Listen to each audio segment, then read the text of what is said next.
그 참여정부 시절에 통일 외교 안보 정책실에 계셨다고 제가. 네. 네. 그리고 나서 2008년 1월부터 4년간 개성공단의 기업 지원부장으로 근무하셨다고요? 네. 지금 학자시잖아요? 근데 굳이 개성공단에 들어가가지고. 더 이상 아니에요. 개성공단 얘기를 많이 하셨거든요. 네. 그 학교에서 별로 좋지 않은 소식 들었다고. 제 소개를 다시 해드리겠습니다. 김지양 박사고요. 개성공단 관리원 전 기업 지원부장입니다. 학교는 안 팔았으면 좋겠습니다. 학교에서 잘리셨어요? 상상에 맡기겠습니다. 싫어요. 왜 굳이 개성공단까지 가서 또 체험한다고 치면 뭐 한 몇 개월 있으면 되는데 4년이나 근무를 하셨어요? 왜? 대학에서 북한체제 사회를 연구했던 학자입니다. 좋은 학자가 청와대에서 남북관계 국장을 하고 대북정책을 다루고 한반도 평화체제 담당관으로서 5년을 청와대에서 대통령 모시고 노무현 대통령 모시고 했었습니다. 물론 그 시절에도 이제 뭐 여러 많은 대북 회담들 많이 했죠. 이게 이제 큰 계기였습니다. 그럼에도 불구하고 정부가, 청와대가, 국정원이, 통일부가, 외교부가, 국방부가 북한을 너무 모르더라. 정말 너무 모르더라. 국민들은 대충 다 알고 있을 거라고 믿고 있는데 너무 모르더라. 나도 거기에서 협상을 하고 있지만 내가 알고 있는 북한이 과연 뭘까? 실제 그것 때문에 작심하고 청와대 생활을 마칠 때쯤 박사후 연수과정 포스트닥 아시죠? 포닥을 하는 심정으로 다시 한번 북한 체제를 민낯을 속살을 한번 봐야 되겠다라고 생각하고 작심하고 그 당시 비서관이었습니다. 차관 보잖아요. 그 자리에 있을 때 2008년 1월에 작업을 해서 개성공단 기업지원부장이라는 자리는 개성에서 발생하는 대부분의 대북 협상들을 거의 뭐 전담하다시피 하는 자리입니다. 뭐 야구로 치면 유격수 핫코너죠. 북측의 관료들을 가장 많이 만날 수 있는 자리고 그리고 북측의 근로자들까지도 업무적 연속성 속에서 만날 수 있는 자리입니다. 그래서 학자의 신분으로서 북한 연구를 한번 제대로 해보고 싶다라는 생각을 가지고 들어갔고 낮에는 협상하고 밤에는 술을 먹고 거기서 체류를 하신 건가요? 네, 4년간 체류했습니다. 출퇴근하신 건 아니고. 체류. 그리고 이런 책도 쓰셨어요. 안 팔립니다. 이 책 엄청나게 많이 나갔습니다. 몇 번에 나갔습니까? 지난해만 9,000부 나갔습니다. 9,000부. 안 팔려요! 개성공단과 관련된 책 치고는 많이 나왔다. 네. 네. 이 책은 개성공단 이야기지만 북한 사람들에 대한 이야기입니다. 저는 책 소개가 아니고요. 오늘 이 시간에서 꼭 강조해드리고 싶은 게 대한민국은 완벽하게 북한을 모르고 있다. 총체적 무지의 수준이 재앙이다. 정말 재앙입니다. 특히 여러분들, 박근혜 정부의 그 인지 정도를 0점부터 100점까지 따지면 마이너스도 있나요? 차라리 무지면 좋겠어요. 왜곡되게 합니다. 적대적 분단 체제라는 것은 70년 적대적 분단 체제라는 것은 총체적 무지로 만들었는데 분단 체제 자체가 적대적이기 때문에 구조적으로 북한을 무지로 만듭니다. 체제적으로 북한을 왜곡시킵니다. 차라리 백지 상태에서 가르치면 좋습니다. 그걸 깨기가 더 힘듭니다. 그래서 대부분 다 왜곡, 오도된 인식들을 너무 많이 합니다. 가슴 아프죠. 왜 이런 역할을 하느냐, 왜 하느냐, 진실의 힘입니다. 진실의 힘. 진실의 힘 아니겠습니까? 분단체제에서 누가 이 정부의 프레임이 좌빨, 엄청난 메커니즘 속에서 왜 하겠습니까? 사실은 목숨 걸고. 진실의 힘입니다. 진실의 힘. 그 얘기부터 좀 알려주세요. 지금 북한한테 지급하는 임금이 네. 그게 지금 대부분이 쓰였다는 것은 대통령의 워딩이고 또 오늘은 100% 다 미사일 그 개발 자금에 쓰였다 핵 자금으로 네. 이런 식으로 이제 워딩이 정부에 쏟아지고 있거든요. 좀 설명해 주세요. 그 임금이 어떻게 소비가 되고 그 돈이 미사일에 정말 쓸 수 있는 건지. 참 슬픈 이야기죠, 이게. 좌절감입니다. 이런 문제에 대해서 논한다는 것 자체가 총체적 무지이기 때문에 북한을 모른다는 만큼 개성공단도 엄청나게 왜곡되어 있습니다. 그렇게 잘 나가던, 정말 그렇게 잘 나가던 개성공단이 2008년 2월부터 이명박 정부 인수위 끝날 때부터 사실은 동결 조치됩니다. 우리는 2010년 5.24 조치 때문에 개성공단이 동결된다고 생각하죠. 사실은 그렇지 않습니다. 이명박 정부가 딱 들어오자마자 2008년 2월 인수위 시절에 개성공단은 내부 정책적으로 동결됩니다. 남과 북이 최초의 개성공단 합의했던 것은 2천만 평입니다. 800만 평의 공단과 1200만 평의 배후도시, 50만 명의 대도시, 남측의 창원공단과 창원시를 합친 규모의 크기로 만들겠다는 것이었고 최소 50만 명의 대도시죠. 연 500억, 2천억 불까지 만들어내는 그런 것이었는데, 자, 임금 문제점을 한번 이야기를 드려보겠습니다. 왜 지금 이렇게 이야기하는 것들이 허무맹랑한 것인지에 대해서 네 가지 사례를 한번 들어보겠습니다. 그리고 임금 지급 절차를 마지막으로 제가 말씀을 드릴게요. 이 부분들을 이해할 수 있는 사람은 정말 통일부에 없을 겁니다. 왜? 현장이 없었기 때문에. 속속들이 그 메커니즘을 모릅니다. 왜 그걸 모를까? 모를 수밖에 없습니다. 북측이 발표하지 않으면 모릅니다. 우리는 일반적으로 많은 신문들이, 언론들이 대량살상무기, 소위 말하는 미사일이다, 핵이다, 전용되었다라고 이야기를 하죠. 북측 근로자들 개성공단의 한 달 임금이 2014년 12월, 2015년 1월 기준으로 한 달에 연장, 야간, 특근 다 해가지고 우리 돈으로 15만 원입니다. 15만 원에 30%를 4만 5천 정도 되죠. 사회문화시책기금이라고 해가지고 소위 말하는 북측 무상교육, 무상의료 같은 사회주의 경제체제의 특징이기 때문에 국가적 혜택으로서 세금으로 공제합니다. 그럼 70%가 얼마죠? 10만 5천 원 정도 되죠. 약 10만 원 가지고 4인 가족이 한 달을 살아야 되죠. 그 돈을 얼마나 빼가지고 대량살상무기를 만들었을까요? 두 번째 근거. 개성공단이 15만 원을 할 때 지금 북중 국경지대 중국 측에는 북한 근로자들 전용 공단이 수십 개가 있습니다. 단동에만 하더라도 우리가 파악하고 있는 북측 근로자들이 중국 기업소에 2만 명, 3만 명 들어가 있습니다. 그들 한 달 임금이 개성공단의 4배입니다. 600불이에요. 예? 지금 북측은 중동 특수를 누리고 있습니다. 중동에 나간 북측 건설 현장의 근로자들 월 1,000불을 받습니다. 러시아에 나가 있는, 옛날에는 벌목공이 나갔지만 지금은 다른 형태로 많이 나갑니다. 그들 월 800불 받습니다. 정말 북측이 돈이 문제였으면은 일찍 개성공단 문 닫고 그 5만 4천 명 숙련공들 바로 다 빼가지고 그랬으면 더 많은 돈을 벌지 않았겠어요?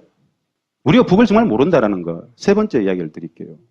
개성공단을 남과 북 2000년 8월에 합의했을 때 2003년도에 첫 삽을 떠서 착공을 합니다. 북측이 왜 개성공단을 했는지 대한민국 사회는 아무도 모릅니다. 한반도 평화를 위한 경제, 경제를 위한 평화의 구조적 제도화를 해서 남북평화의 보루와 상징으로서 만들자 했죠. 당시에 저는 청와대에서 한반도 평화체제 담당관이었습니다. 아시죠? 왜? NSC 사무처, 국가안전부의 사무처, 한반도 평화체제 담당관이었어요. 2003년 첫 삽을 뜰 때 북측 근로자들의 기본 임금 가이드라인을 정해야 되지 않겠습니까? 소위 말하는 최저임금이죠. 기본임금인데요. 그 적정 임금을 조사하기 위해서 동남아라든가 중국에 공무원들 파견시켜가지고 다 조사를 해왔어요. 계산해보니까 적정 임금이 2003년 시작했을 때 북측 근로자들 200불이면 기본임금이 적정하겠다라는 우리 판단이 있었습니다. 12년 전에요, 그러니까. 2003년입니다. 네. 13년이네요. 예. 근데 우리가 200불에 합의할 생각이 있었는데 북측은 김정일 국방위원장 지시로 50불에 시작했습니다. 돈으로 본다라면, 경제로 본다라면은 200불 받았겠죠. 자, 이건 말입니다. 완벽한 우리식 기준이죠. 경제주의적 관점에 완벽하게 체화되어 있는 경제적 관점으로 보는 거죠. 북측 사람들 이제 돈을 배웁니다, 사실은. 경제적 관점 자체가 그렇게 강하지 않습니다. 네 번째, 개성공단이라는 자리는 말입니다. 최초에 정주행 명예회장이 북측하고 합의했을 때 정 회장은 어디를 요구했냐 하면은 신의주를 요구했습니다. 그런데 북측이 심사숙고해서 김정일 국방위원장이 개성을 내놨어요. 개성공단 그 자리에는 북측의 2군단 산하에 1개 기갑사단, 1개 보병사단, 1개 포병연대, 6만 명의 군사가 주둔하던 위치입니다. 그것을 송악산 뒤쪽으로 5km, 10km를 뺍니다. 김정일 국방위원장이 이렇게 얘기합니다. 중국의 국가급 경제특구 1호가 심천입니다. 심천특구가 고도 굉장히 빨리 성공합니다. 그러면서 2호, 3호 총 51개로 만들죠. 심천이 성공했던 가장 핵심적인 요인은 지경학적 요인으로서 홍콩이라는 배후가 있었습니다. 북측에 공단을 만들면 개성은 서울이라는 배후 도시가 있다. 오늘 원부자재가 들어가가지고 바로 내일 완제품이 서울로 풀릴 수 있다. 지금 개성공단에 들어온다는 남측의 기업들은 동대문에서 아주 영세한 중소기업 의료봉접종들이 60, 70% 대부분이라는데 그들이 빨리 돈 벌어. 빨리 저거 해야 2단계, 3단계, 4단계 해주 남부 신주 원선 쭉 갈 거 아니냐. 여러분 생각해 보세요. 누가 누구 생각하는 겁니까? 이해되세요, 이거? 이해 안 되죠? 그래서 정치적 폭력이 될 수 있습니다. 우리는 잘 모르잖아요. 무슨 일이 있었는지. 임금의 전용 관련해가지고 이런 상황이 있었어요. 5번째 예를 듭니다. 네 번째만 하신다고 했는데 이게 마지막입니다. 이게 마지막입니다. 2009년, 2010년도에 국제 곡물 시장이 가격이 엄청나게 폭등했습니다. 기억나실지 모르겠습니다, 여러분들. 200%, 300%가 뛰었어요. 그러면은 기존의 임금을 가지고 우리가 지금 임금을 가지고 국제 곡물 시장 시장 가서 쌀을 사와 가지고 북측 근로자들 먹여야 되지 않겠습니까? 책임지고 있는 그 총국 그리고 4인 가족이면 20만, 개성시 20만입니다. 다 먹여 살려야 됩니다. 그런데 기존에 지급하던 그 임금 수준으로서는 쌀을 못 사와요. 그래서 협상을 제의해왔습니다. 임금 차라리 안 받을 테니까 남측에 쌀을 좀 사주면 안 되겠느냐. 정말 그걸 전용했으면 그렇게 이야기할 수 있을까요? 그 돈으로 미사일을 개발하고 있었으면 예. 쌀로 바꿔달라는 말을 못한다는 거 전용. 자, 본질적으로 임금 지급 과정에 대해서 말씀을 드릴게요. 이거 재미없는데. 아, 이때까지 굉장히 재밌었어요. 예. 처음 듣는 얘기라. 전부 처음 듣는 이야기죠. 네. 사실은 개성공단이라든가 북한에 관련된 이야기들은요, 여러분 대부분 다 처음 듣는 이야기일 겁니다. 북측 모든 근로자들은 말입니다. 자기가 한 달간 일한 것을 반드시 계산해서 모든 회사에는 통계가 있어가지고 그 회사 전체 직원들이 한 달간 다 임금이 다 다르니까요. 연장, 야간, 특근한 일수가 다 다르지 않겠습니까? 그러면 통계가 모든 직원들 임금 산정 근거들을 다 게시판에 붙여놓습니다. 그럼 모든 근로자들은 가서 확인하고 서명 사인을 합니다. 그 수표라 그러는데요. 서명을 하죠. 잘못됐으면 시정을 하고요. 즉 자기가 한 달 동안 얼마를 일했으며 자기가 받을 임금이 얼마라는 걸 압니다. 사실 그들은 임금이라는 개념보다는 생활비라고 하는데요. 알죠. 체크합니다. 이 임금 평균 15만 원을 그랬죠. 15만 원의 30%는 총국이 기업이 이제 임금을 총괄 지급을 하면 갖다 주면은 달러로 갖다 준단 말입니다. 북측에는 달러 시장이 없습니다. 외환 시장이 없지 않습니까? 그러면 그 중에 30%를 사회문화시티기금으로 공제를 합니다. 누구를 주느냐? 개성시 인민위원회를 줍니다. 개성시 인민위원회가 실제로 그 지역의 학교, 병원, 모든 무상의료, 무상교육을 책임지고 있기 때문에. 우리로 30%. 치면 시청인가요? 그렇죠. 네. 줍니다. 나머지 70%가 실질적인 생활비 임금이 되겠죠. 네. 북측 근로자들은 말입니다. 우리 같은 경우는 임금을 받으면 알아서 지팔 지연들기로 먹고 사는 겁니다. 왜? 자유시장 경제 질서니까요. 북측은 사회주의 계획 경제죠. 이 말은 무슨 말이냐? 시장이 그렇게 많지도 않습니다. 국정 가격으로 공급받는 가격과 장마당의 가격은 엄청나게 차이 납니다. 차이 날 수밖에 없습니다. 이것이 인플레일까요? 자본시장 경제 질서에서는 1차 원산품이 예를 들어 석탄 1kg를 채취했습니다. 1차 산품의 가격이 1kg가 100원이었다 칩시다. 석탄이. 이걸 우리가 한번 가공을 해요. 연탄을 만들면 노동이 들어갔기 때문에 가격은 100원보다는 200원, 300원 뛰어야 되죠. 이제 여기서부터 헷갈립니다, 여러분. 사회주의 계획경제라는 것은요. 국가가 공급하는 계획경제상의 상품은 1차 상품이 석탄이 1kg 100원이었으면 북한의 이민들이 노동이 개입된 2차 연탄은 100원보다 싸야 됩니다. 경악스럽지 않습니까? 우리들의 기본 기준으로 이 경제를 이해할 수 있을까요? 시장경제 질서가 아니다 말입니다. 국가 공급 경제의 근간에 따라서 모든 근로자들은 70% 그 속에서 무엇을 받느냐 하면은 우리 이해찬 그 의원님께서 말씀하셨다시피 물표로 가는데 물건이 아니고요. 상품 공급권을 받습니다. 그 상품 공급권에는 4인 가족이 한 달간 살아야 될 쌀, 옥수수, 밀가루, 생필품, 하다못해 운동화까지 뭐 이런 것들 있지 않습니까? 인민소비재 제품. 기본적으로 식부자재와 인민소비재 제품을 먼저 상품 공급권, 국정 가격으로 교환할 수 있는 상품 공급권을 먼저 신청해서 그걸 받아요. 그게 대부분입니다. 70%의 거진 9할은 그겁니다. 상품 공급소, 거기에 물건을 공급하고 네. 그런 사람들은 네. 누굽니까? 총국이라는 곳에 기업들이 돈을 갖다 준단 말입니다. 총국의 사실 경영국입니다. 재정관리처가 있는데 주면은 자 북한 내부 계획경제 속에서 각 단위에 뭐 이렇게 쌀을 구해온다, 옥수수를 구해온다 이럴 수는 있겠지만 부족한 것은 해외시장 가서 싸워야 되겠죠. 사오는 건 누구냐? 예를 들어서 뭐 무슨 무역회사, 기업소가 있습니다. 뭐 민경련도 있을 것이고요. 뭐 무슨 무역회사 이름으로 해가지고 무역은행들도 나가가지고 직접 사오기도 합니다. 교포가 운영한다고도 지금. 아 그거 로바나 무역이야기인데 호주 교포역인데 2005년, 6년, 7년까지 했었었죠. 네. 뭐 그런 것도 마찬가지입니다.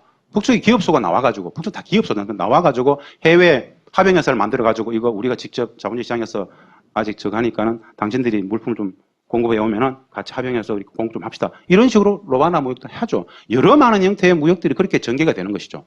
그러니까 그런 역할을 하는 곳은 무역은행이라든가 민경련이라든가 그런 북측의 기관이 있죠. 그들이 해외에 나가가지고 실제로 물품을 막 사가죠. 나머지 70%의 한 1할 정도가 조선원으로 받죠. 그걸 가지고 어디에 쓰느냐. 북한 사람들은 집단주의가 워낙 강해가지고 상호부조가 매우 발달되어 있습니다. 걔들도 부조 냅니다. 생일 때 생일 선물합니다. 북측에도 저 온라인 쇼핑몰이 있습니다. 그들도 카드 결제합니다. 좀 공부하세요.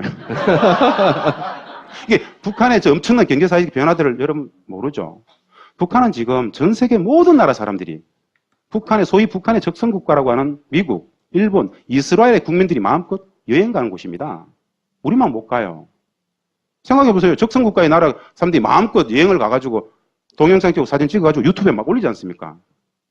노스코리아 체인지 한번 쳐보세요. 많이 나옵니다. 개성공단 근로자들 전용 상품 공급소가 개성 시내에 12군데가 있습니다. 가서 물품 공급, 상품 공급권을 바꿉니다. 어떻게든 4인 가지고 살아야 되지 않겠습니까? 자, 이것이 북측 근로자들이 임금을 받아가지고 소비하는 체계죠. 그러니까 여기서 그 돈이 전부 다 핵개발에 쓰였다느니 자, 대부분 쓰였다는 건 네. 말이 안 되는 거네요. 그렇게 말씀하시고 싶은 겁니까? 왜 저한테 그러세요?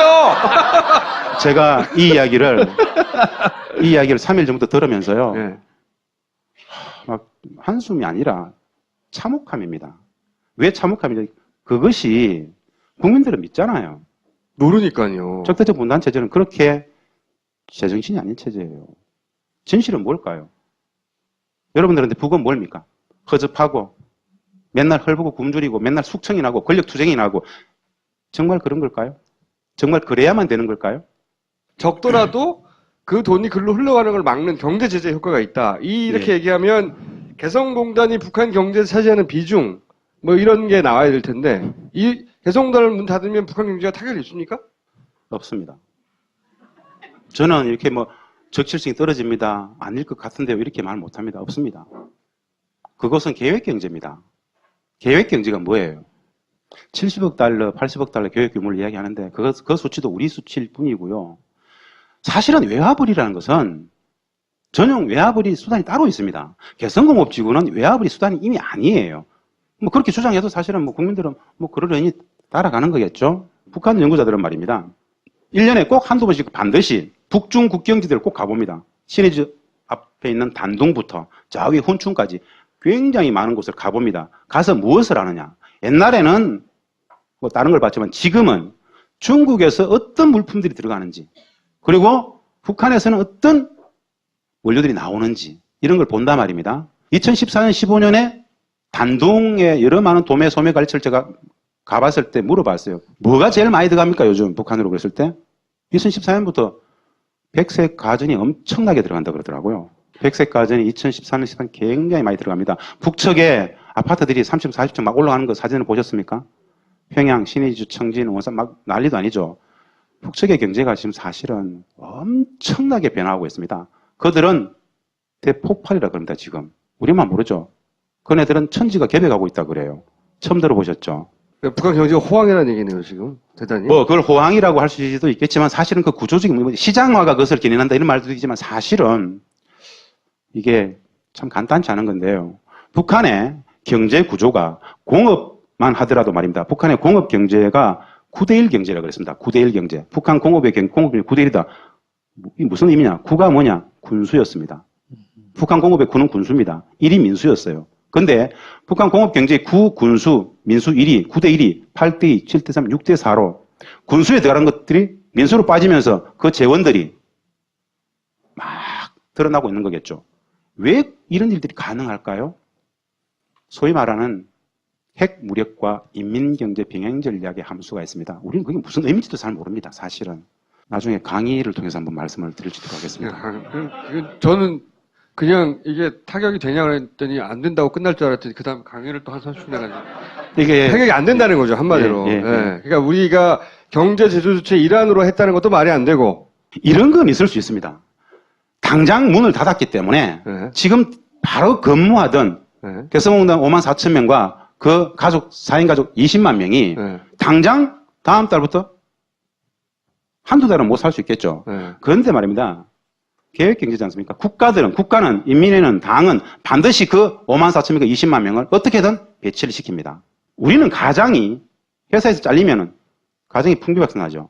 그들은 일자리는 국가가 반드시 책임져 줘야 됩니다.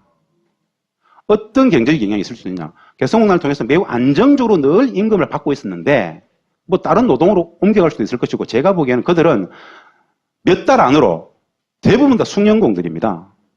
4배, 5배, 6배 주는 곳으로 집단으로 다 이주해버릴 겁니다. 지금 요 잘린 분들은 오히려 거기 가서 일할 수도 있겠네, 이제는? 이런 표현이 적절치 않은데요. 알턴이 빠졌을 수도 있습니다. 실제로 2013년 이후에 국가적 차원의 독립재산제가 모든 부문이 돈 그러고 있습니다. 그런데 개성공단은 매년 임금 인상폭이 딱 5%에 상한에 딱 묶여 있었습니다. 사실은 왜 김정일 국방위원장이 우리가 200불 여기서 50%에 왜 하자 그랬었냐면은 사실 이렇게 그네들 입장에서는 특혜적 조치라 그랬습니다. 경제로 보지 않고 평화, 여러 가지 남북관계 평화 이 수단으로 봤어요. 그런데 당국관계가 대립적 적대적 관계로 바뀌어버렸죠. 2008년부터. 최초의 개성공단을 만들었을 때의 위상과 성격, 역할, 본질이 당국관계가 적대적 관계가 딱 되면서 개성공단이 이상해졌습니다. 그렇게 되니까 그쪽에서 제일 먼저 들고 나왔던 게 개성공단을 이루려고 만들었던 게 아니다. 6.15 선의 곡동자로서 남북 평화의 상징적 보루인데 지금 당장 여기는 당국관계가 적대화되니까는 오히려 정보전의 전쟁터가 됐다. 우리 이런 꼴 못 보겠다. 이 변화한 정세에 맞게끔 개성공단의 임금을 현실화하자라고 주장하고 나왔어요. 그때 남측에서 협상을 제가 이제 나가야 됩니다. 회피하는 거죠. 회피할 수밖에 없습니다. 그럼 한 번도 그런 협상들이 제대로 된 적이 없습니다. 사실은. 결국 개성공업지구법의 법상 매년 임금 상한선이 5%에 묶입니다. 최초에 50%에서 시작했지 않습니까? 2003년에 그 법을 만들고 초기 4년간, 3년간 임금 동결했습니다. 2006년부터 올려주기 시작했습니다. 5%, 52.5%. 2007년 5%, 50 몇 %. 쭉 이후에 5%씩 계속 올라와가 지금 기본 임금이 72불입니다. 72불에 한 달에 4일 특근하고 일요일, 연장, 야간 쭉 해가지고 북측 근로자들이 한 달에 15만 원 받습니다. 개성공단에서 말입니다. 돈을 못 벌면 이미 기업이 아니다라는 이야기들을 누가 하는지 아세요? 개성공단 기업인분들이 합니다. 2013년도에도 6개월 동안 문을 닫았죠. 그 시절에 개성공단 모든 기업인분들이 개성공단의 대체공단을 찾아서 동남아, 베트남, 캄보디아, 미얀마, 라오스, 인도, 남미까지 갔었습니다. 다 돌아왔어요. 전 세계 어디를 가봐도 개성공단만 하는 곳은 없다. 없다. 개성공단이 안 열리면 지금 개성공단에 들어가 있는 저 기업들은 폐업해야 될 기업들이 70%입니다. 수지 타산을 못 맞춥니다. 이미 대한민국에서 30년 전부터 안 하는 기업들이 들어가 있습니다. 그런 기업들도 개성공단 들어가니까 세계 최고의 경쟁력들을 가지더란 것이죠. 이게 무슨 의미인 줄 아세요? 지금 중국이 대한민국의 5대 기관산업 다 추월해버렸습니다. 다 추월했습니다. IT도 이미 추월했습니다. 이 상황 속에서 남북 경협, 상호 존중의 남북 경협, 이거 지금 당장 하면은 그야말로 대박입니다. 대박. 개성공단이 거기서 살아있는 실증적인 체험적인 모델이에요. 30년 전부터 안 하는 그런 것조차도 들어갔는데 세계 최고의 경쟁력을 가지더라는 것이죠. 그러면은 조금 더 적정 기술을 담보할 수 있는 산업들이 들어가면 어떻게 될 것 같습니까? 그러니까요. 저도 그 생각을 좀 했었는데 폭발하는 만약에 현대나 예. 현대자동차 공장이나 삼성 반도체 공장이 개성에 있었으면 이렇게 쉽게 문을 닫을 수 있었을까? 더 살떨리는 것은 향후의 위기입니다. 개성공단이 존재했기 때문에 경제적인 문제를 차치하고라도 말입니다. 평화입니다. 군사 안보적으로 얼마나 엄청난 완충장치, 안전장치, 안전핀이었는지 우린 잘 모릅니다.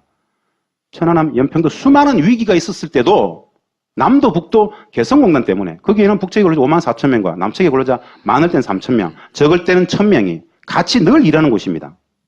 그것이 존재하기 때문에 어떤 위기 국면으로 에스컬레이팅 되는 것이 완충시킬 수 있던 곳이에요. 존재 자체만으로도 없어졌습니다. 마주 달리는 폭주기관차가 어떤 제어도 없어요. 어떻게 될 것 같습니까? 사드가 공식화 된다라는데 이 엄청난 의미를 개성공단이 다 맡고 있었던 거죠. 평화적 가치, 군사안보적 가치, 경제적 가치. 개성공단은 말입니다. 사실은 제가 가장 본질적으로 추구하는 가치는 60년, 70년의 남과 북의 다름들이 한 곳에서 상호 교호작용하면서 기존의 오해들이 이해로 바뀌어가는 매일매일 작은 통일의 사례들이, 작은 평화의 사례들이 발현 축적되는 곳이에요. 엄청난 곳입니다. 개성남을 보면 향후에 남과 북이 만났을 때 저렇게 통일 평화로 나아가겠구나라는 게 정말 보입니다. 그래서 제가 개성남은 매일매일 작은 통일의 기적이 이루어지는 공단이라고 했거든요. 그런 가치들은 누구도 이야기하지 않습니다. 이명박 정부 들어서 개성공단은 애물도 안 지죠.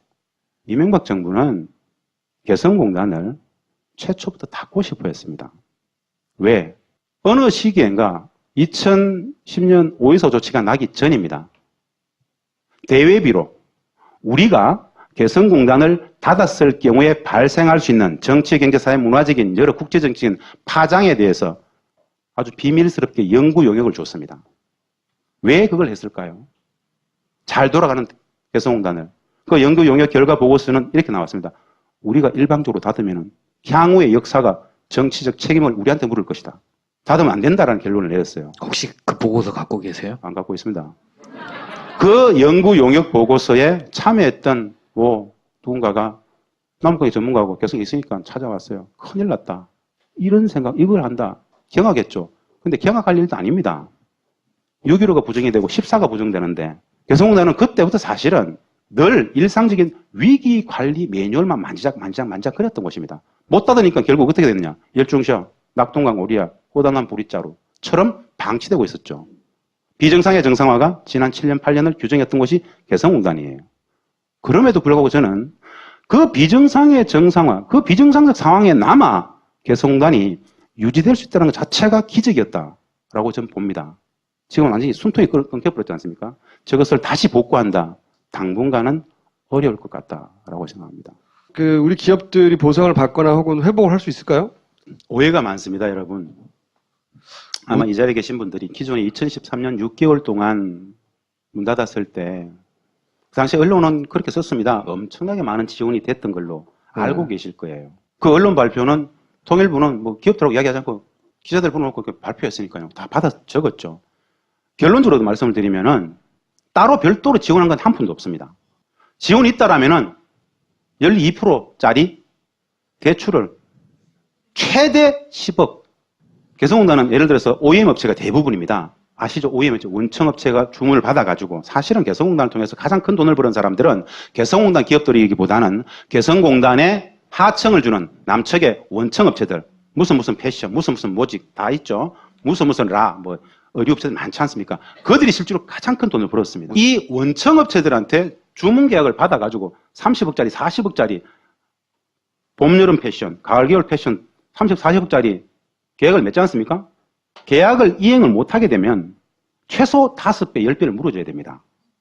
2013년 6개월도 못 닫았잖아요. 최소 10억짜리 계약을 했다 칩시다. 그러면 50억을 물어줘야 돼요.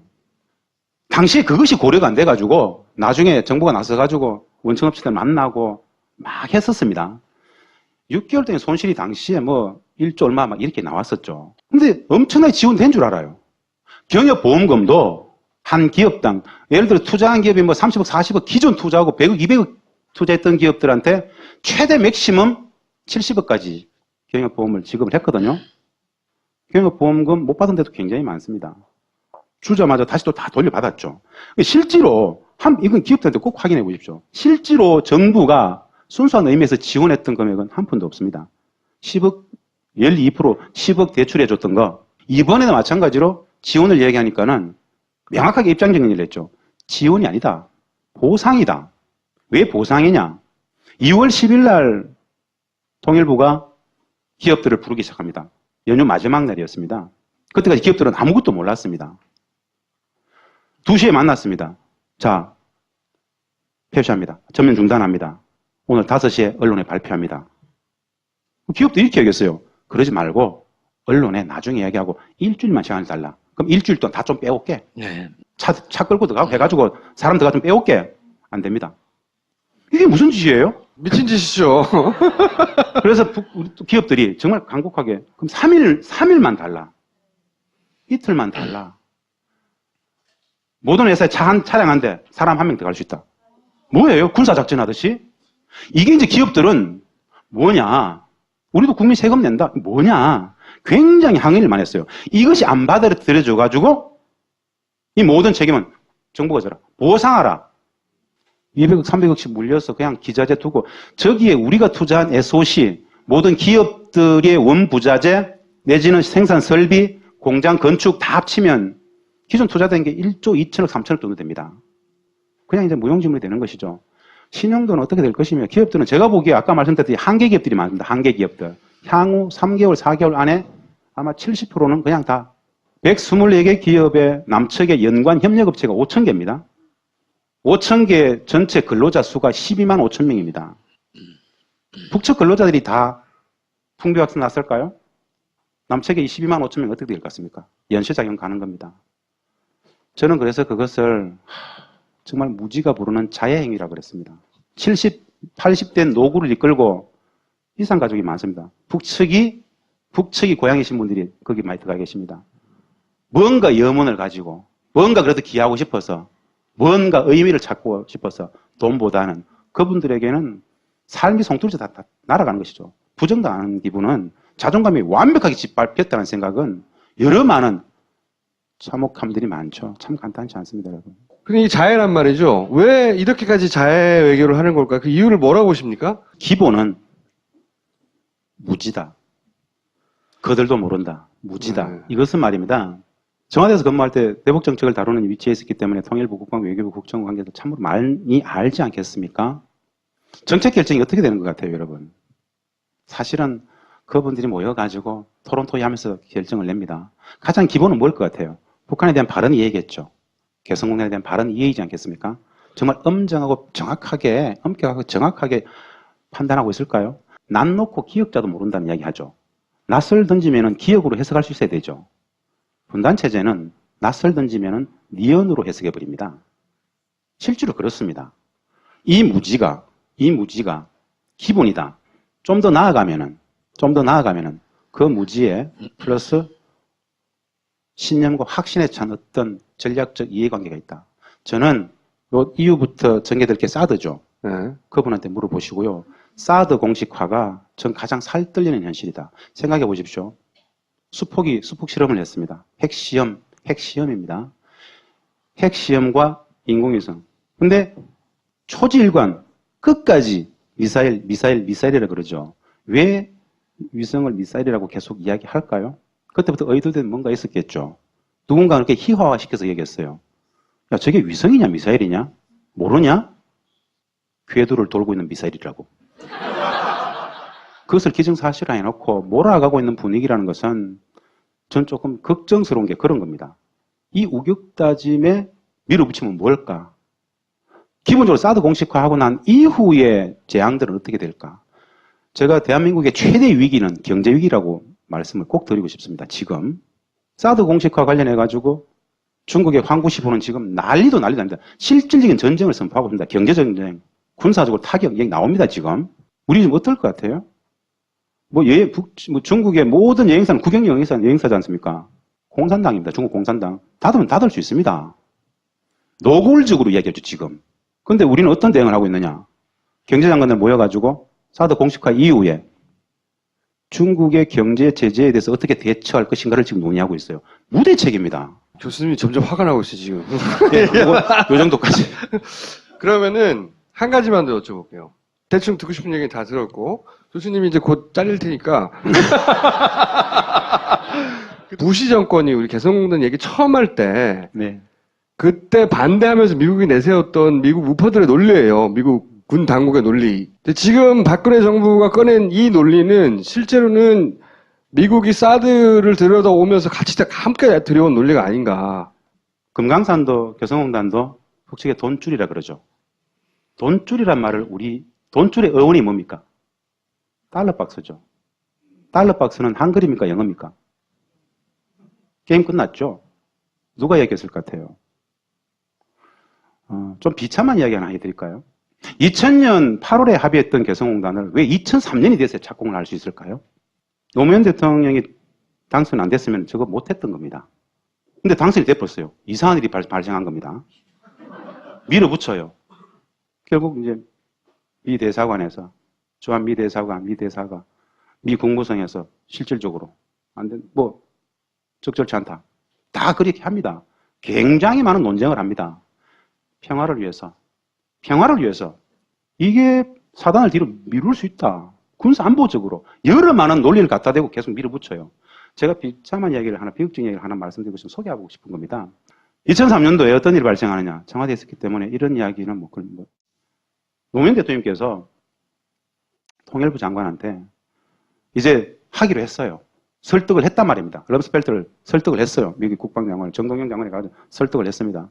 대통령께서 나는 역사적인 순간에 개성단 착공식에 못 가지만 통일부 장관은 꼭 갔다 오시오. 근데 그 착공식에 통일부 장관은 못 갑니다.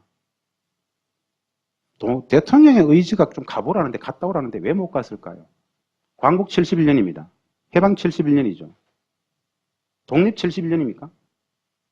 간단치 않습니다. 참으로 간단치 않습니다. 그 위에 그것이 현실이죠. 미국이 반대했나요? 우리 통일부 장관이 개성공단 착공식에 그래서 통일부에서 국장이 갔습니다. 미국이 장관 안 된다 그래가지고 잘 모르겠습니다. 국장이 갔습니다.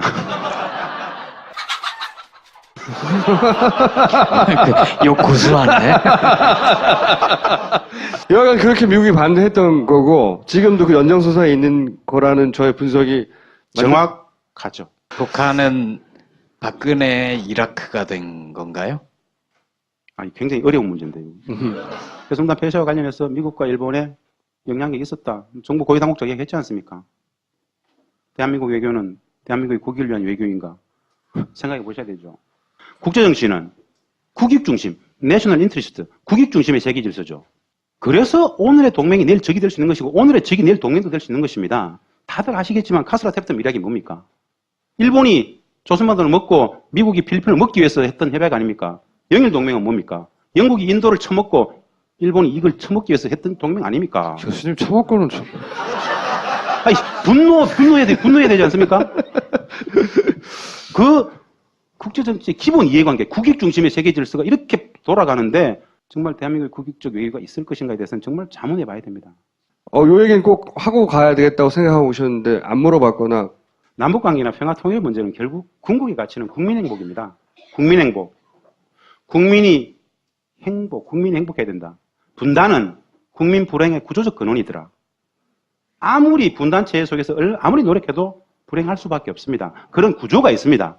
정치적 저발제나 경제적 저발 다 필요 없고요. 인간성, 인간 본성을 파괴합니다. 공동체를 파괴시켜버립니다. 윤리와 도덕을 땅에 떨어뜨리게 하는 게 분단체제예요.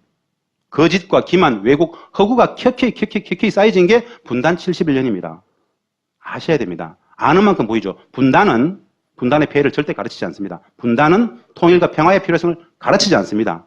분단을 넘어 평화 통일로 가는 가장 첩경이 뭐냐? 북한을 알아야 됩니다. 감사합니다. 네. 누가 누구 생각하는 겁니까? 이해되세요, 이거? 이해 안 되죠? 그래서 정치적 폭력이 될 수 있습니다. 우리는 잘 모르잖아요. 무슨 일이 있었는지.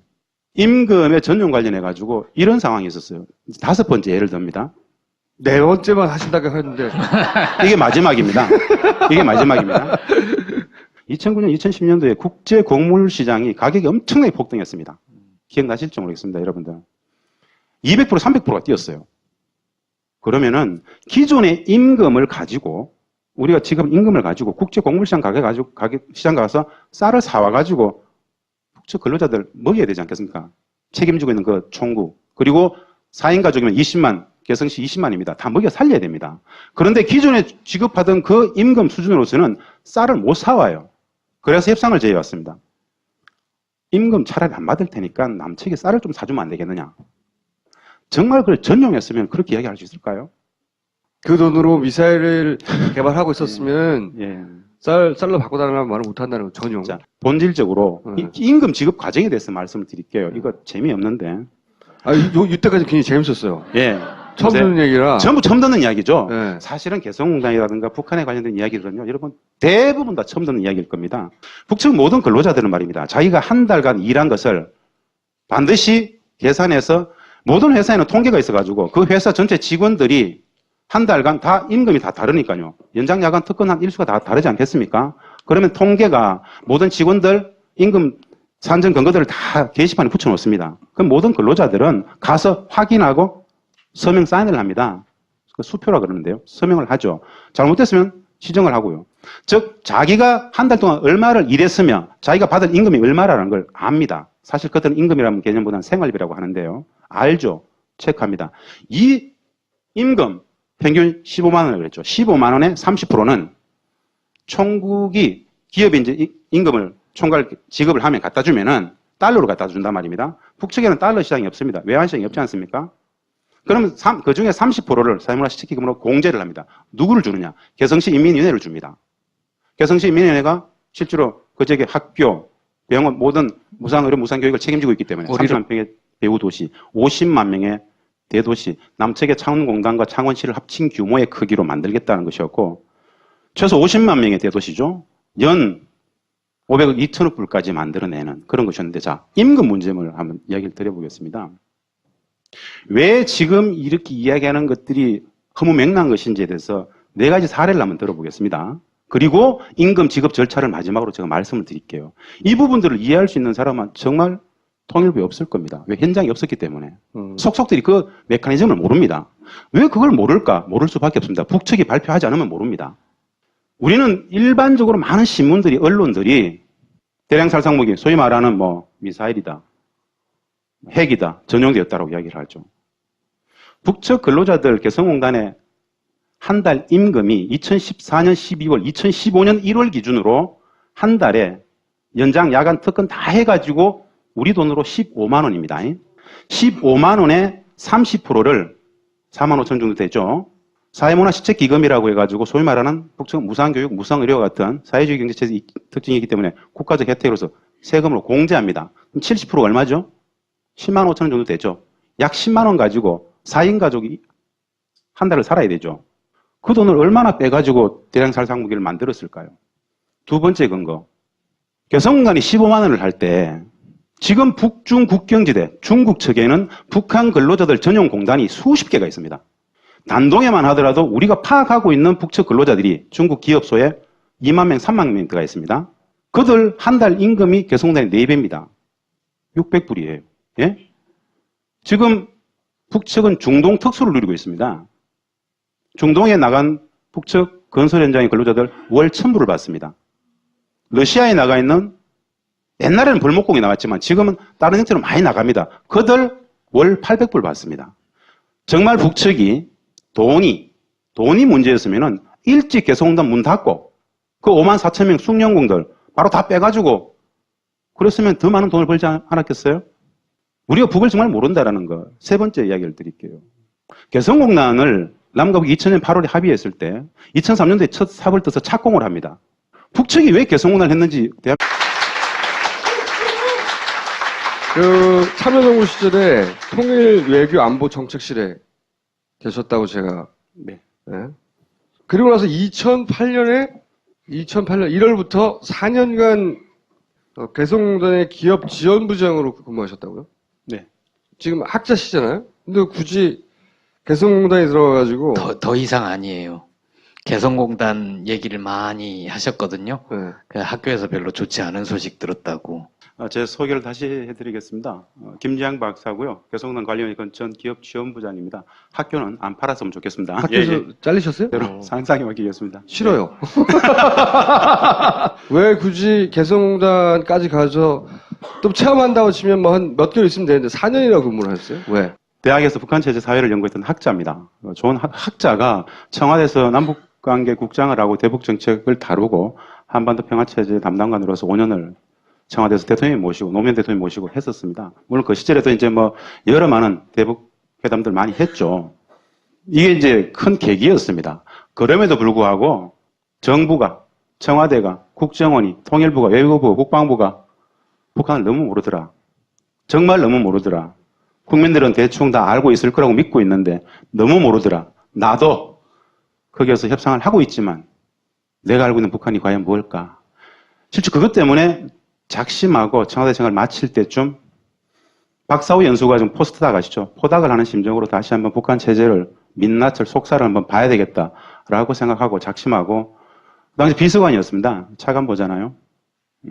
그 자리에 있을 때 2008년 1월에 작업을 해서 개성공단 기업지원부장이라는 자리는 개성에서 발생하는 대부분의 대북 협상들을 거의 뭐 전담하다시피 하는 자리입니다.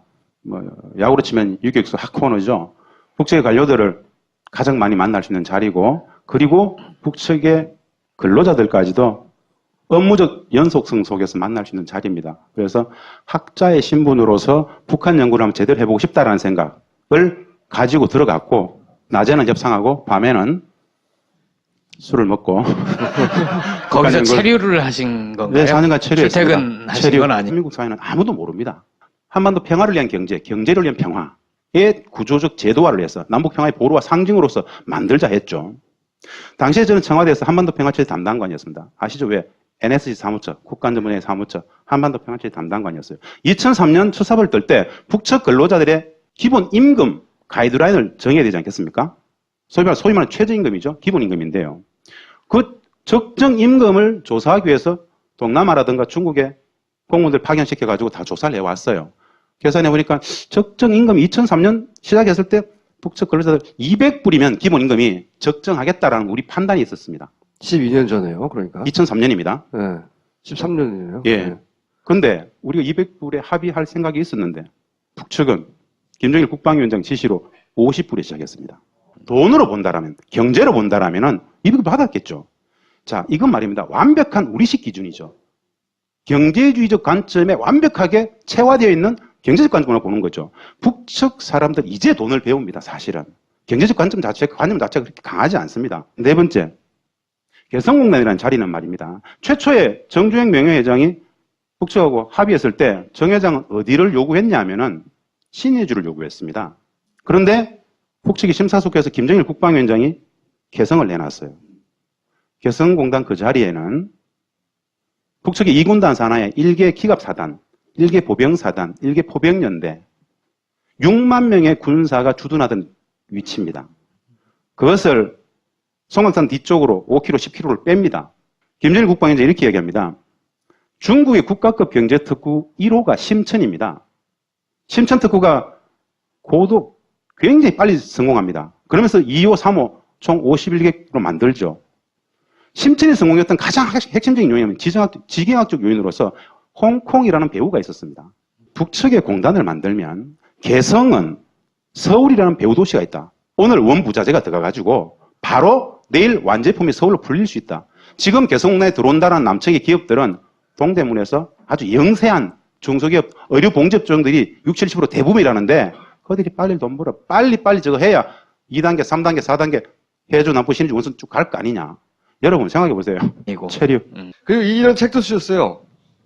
안 팔립니다. 이 책 엄청나게 많이 나갔습니다. 몇 번에 나갔습니까? 지난해만 9,000부 나갔습니다. 9,000부. 안 팔려요! 개성공단과 관련된 책 치고는 많이 나왔다. 네. 네. 이 책은 개성공단 이야기지만 북한 사람들에 대한 이야기입니다. 저는 책 소개가 아니고요. 오늘 이 시간에서 꼭 강조해드리고 싶은 게 대한민국은 완벽하게 북한을 모르고 있다. 총체적 무지의 수준이 재앙이다. 정말 재앙입니다. 특히 여러분들, 박근혜 정부의 그 인지 정도를 0점부터 100점까지 따지면 마이너스도 있나요? 차라리 무지면 좋겠어요. 왜곡되게 합니다. 적대적 분단 체제라는 것은 70년 적대적 분단 체제라는 것은 총체적 무지로 만들었는데 분단 체제 자체가 적대적이기 때문에 구조적으로 북한을 무지로 만듭니다. 체제적으로 북한을 왜곡시킵니다. 차라리 백지 상태에서 가르치면 좋습니다. 그걸 깨기가 더 힘듭니다. 그래서 대부분 다 왜곡, 오도된 인식들 너무 많이 합니다. 가슴 아프죠. 왜 이런 역할을 하느냐, 왜 하느냐, 진실의 힘입니다. 진실의 힘. 진실의 힘 아니겠습니까? 분단체제에서 누가 이 정부의 프레임이 좌빨, 엄청난 메커니즘 속에서 왜 하겠습니까? 사실은 목숨 걸고. 진실의 힘입니다. 진실의 힘.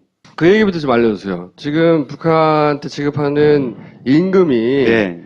그게 지금 대부분이 쓰였다는 것은 대통령의 워딩이고 또 오늘은 100% 다 미사일 그 개발 자금에 쓰였다 핵 자금으로 네. 이런 식으로 이제 워딩이 정부에 쏟아지고 있거든요. 좀 설명해 주세요. 그 임금이 어떻게 소비가 되고 그 돈이 미사일에 정말 쓸 수 있는 건지. 참 슬픈 이야기죠, 이게. 좌절감입니다. 이런 문제에 대해서 논한다는 것 자체가 총체적 무지이기 때문에 북한을 모른다는 만큼 개성공단도 엄청나게 왜곡되어 있습니다. 그렇게 잘 나가던, 정말 그렇게 잘 나가던 개성공단이 2008년 2월부터 이명박 정부 인수위 끝날 때부터 사실은 동결 조치됩니다. 우리는 2010년 5.24 조치 때문에 개성공단이 동결된다고 생각하죠. 사실은 그렇지 않습니다. 이명박 정부가 딱 들어오자마자 2008년 2월 인수위 시절에 개성공단은 내부 정책적으로 동결됩니다. 남과 북이 최초의 개성공단 합의했던 것은 2천만 평입니다. 800만 평의 공단과 1200만